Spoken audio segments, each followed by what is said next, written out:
Direito e Literatura está de volta ansiosamente. Na conversa de hoje é sobre O Homem que Sabia Javanês, de Lima Barreto. Recebemos no estúdio Fausto de Moraes, que é doutor em Direito, professor da IMED Passo Fundo, e o Alfredo Colleton, que é pós-doutor em Filosofia, coordenador do Programa de Pós-Graduação em Filosofia da Unicinos.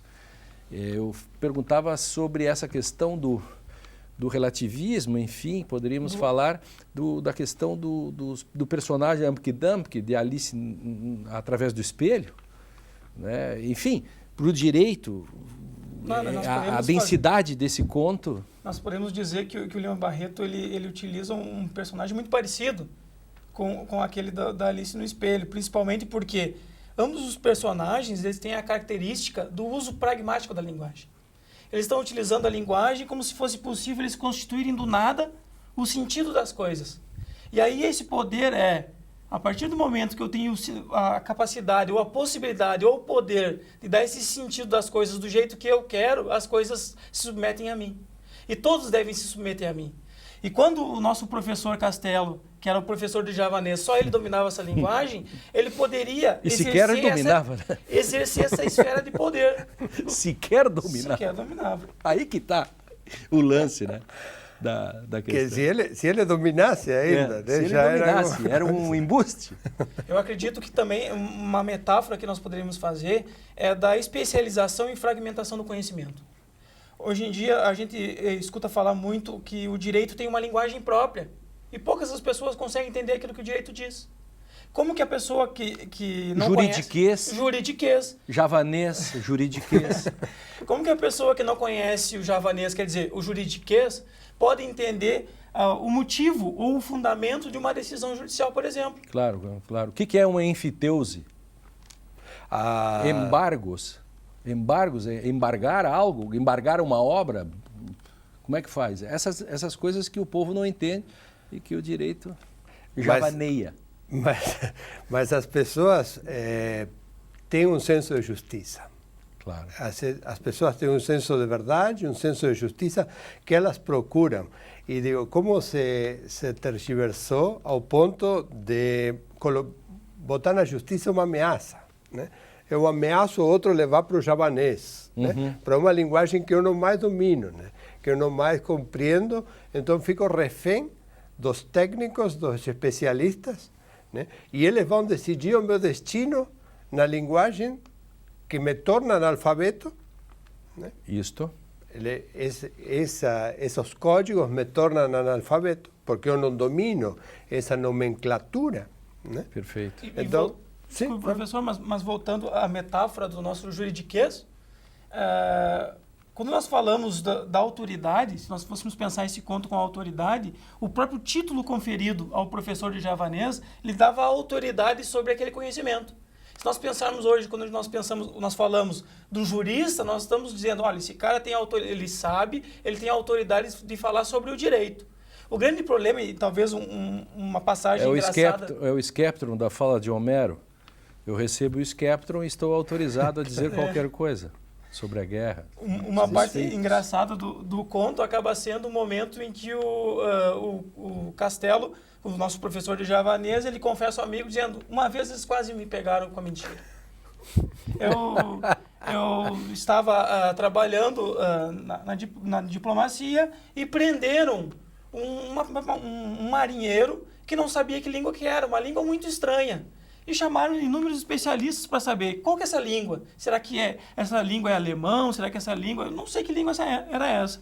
E me chamaram como professor e tradutor de javanês para dizer o que o cara precisava. Só que eu tive que relutar, dizia lá o Castelo. Se eu fosse lá, ele iria de alguma forma desmascarar essa minha condição de não saber o javanês. Porque o preso era um javanês. Porque o preso era um javanês, efetivamente. E isso vai mostrar, e também esse conto ele é tão produtivo porque ele nos permite apresentar algumas metáforas. Vai nos mostrar um problema de crise dos fundamentos do direito. Hoje em dia, nós no estudo jurídico ou na dogmática, a doutrina jurídica, nós temos problemas sérios na pesquisa jurídica. Um bom exemplo disso, esses tempos nós estávamos fazendo um estudo sobre o termo gleba. O STF tomou uma decisão dizendo que uma propriedade que tinha plantação de produtos psicotrópicos ilegais deveria ser desapropriada. E a grande discussão no STF foi saber, tá, mas nós vamos... Expropriada. Expropriada. Nós vamos expropriar quanto? Quantos hectares que são? E tudo isso, essa possibilidade de restrição ao direito de propriedade estava vinculado com o termo gleba, com uma categoria linguística que nós deveríamos atribuir o sentido. Claro. O STF acabou decidindo, nesse caso, que a quantidade de propriedade era inferior a um módulo rural e, portanto, poderia ser expropriada nesse sentido, mas ficou a pergunta, como que a doutrina vem tratando isso? Claro. E fomos discutir como é que é a interpretação desse termo na doutrina. Claro, eles partiam de um grau zero, uma solução pragmaticista que para a semana seguinte pode não valer nada. Aí você cria um outro javanês para discutir o assunto, que aliás é a fragmentação do personagem, Amkidamk, de Alice, enfim, é o juiz Asdak do Círculo de Giz Caucasiano, enfim, Alfredo, é a questão caríssima da atribuição de sentidos, é o problema do pragmaticismo, né? E da atribuição. Também é um gesto muito humano atribuir valor àquele que fala outra língua diferente, né? Claro. Então, claro. É uma delícia, as pessoas reconheciam ele na rua, esse é o homem que estava javanês. Ele ia para as grandes festas, almoçou com o presidente da República. Com o presidente. Há um fascínio, né, por essa linguagem hermética, por essa linguagem que poucos dominam, que ninguém entende, e não é só com o direito. Digo, a medicina também dança essa música. Ninguém se atreve a perguntar para o médico exatamente o que é isso que tu está me receitando mesmo. Não estou entendendo. Em javanês? Não, isso você não tem por que entender. Quem entende aqui sou eu. Uma apendicite, você não tem uma apendicite, você fez uma... Eu nunca entendi por que você fez. Por que o sujeito faria uma apendicite contra si mesmo? Não entendi. Enfim, essas coisas da linguagem, né? Como enfiteuse, que é uma coisa bem jurídica, né? Esse distanciamento, né, entre o diretamente interessado, involucrado, que não tem acesso à linguagem utilizada, né? Então, ele acaba indo falar com o marinheiro, eu acho. Ele é valente. Ele é salvo por... Mas ele dá sorte porque o marinheiro... Dá sorte de que o marinheiro já tinha se comunicado. Em holandês ou algo parecido, né? Eu escrevi um texto agora, há pouco tempo, não faz um tempo, sobre essa questão, existem verdades no direito, em que eu falo que não devemos ter medo. E eu faço uma crítica exatamente a essa questão, que é muito próxima a esse tema, a esse texto, no sentido daqueles que dizem que tudo é relativo, né?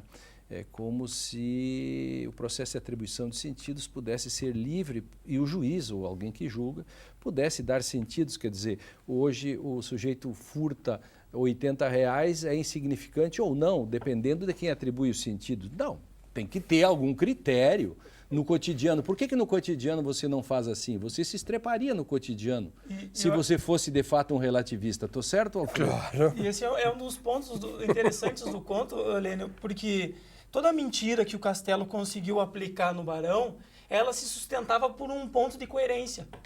Ele sempre mantinha uma coerência na sua mentira, que era a explicação de como ele aprendeu o javanês. Esse era o ponto de coerência. Então, até mesmo numa postura pragmatista, ele tem o cuidado de retomar a história e manter aquele mesmo ponto de partida para que a história tenha um mínimo de coerência e de aceitabilidade. A história institucional da mentira. A história institucional da mentira, ou como nem toda verdade é relativa. Porque até mesmo uma mentira não pode ser relativa. Essa é boa, tá certíssimo. Alfredo,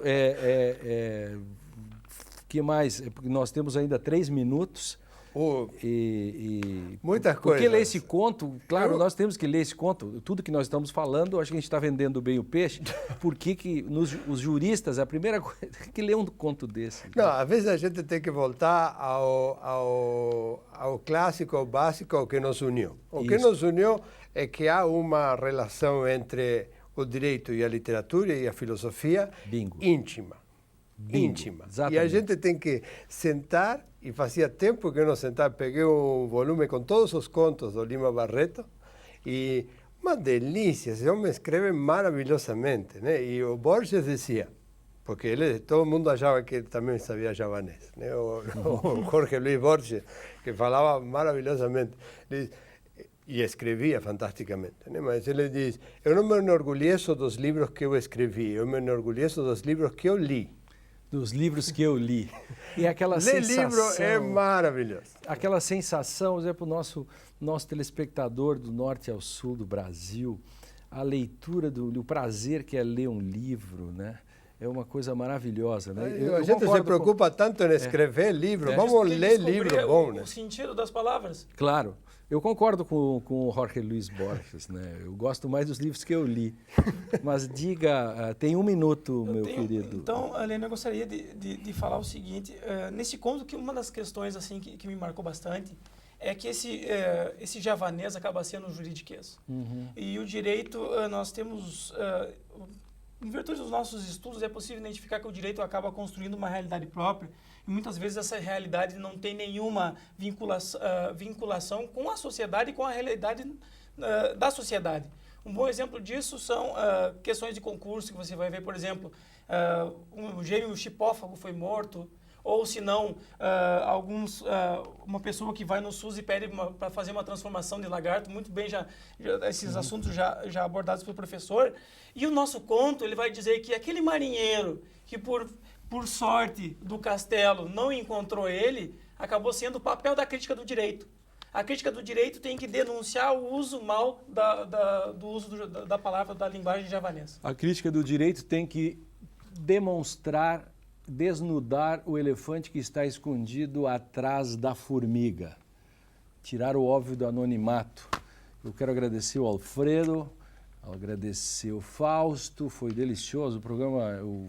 Esse tema ajuda muito também, e o talento de vocês.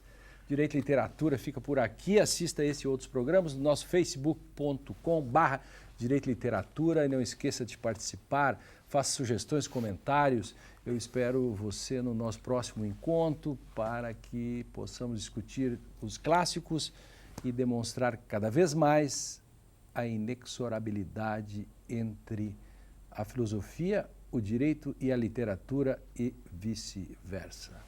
Até mais.